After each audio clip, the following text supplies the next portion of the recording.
Relatives and friends of the 26-year-old humanitarian aid worker struggled with the news of her death.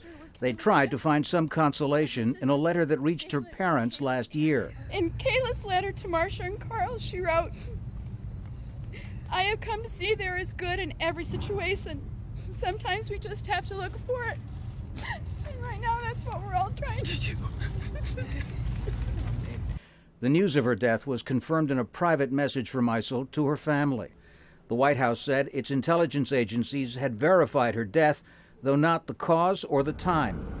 But they also challenged ISIL's assertion that she was killed in a Jordanian airstrike. The information that we have is that there is no evidence of civilians in the target area prior to the coalition strike taking place. And that certainly would call into question the claims that are made by ISIL. U.S. Secretary of State John Kerry said, quote, "ISIS and ISIS alone is the reason Kayla is gone."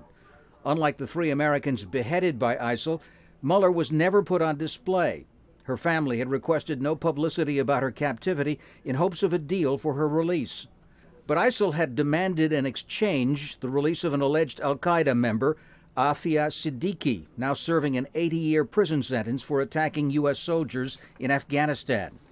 Her parents released a letter to them received last year in which Mueller said she had not been mistreated and that, quote, "she had a lot of fight left inside of me."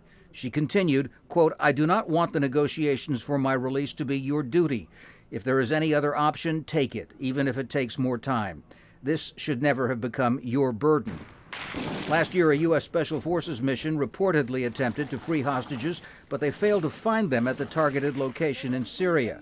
The White House says at least one other American is believed to be held captive in Syria, but not necessarily by ISIL.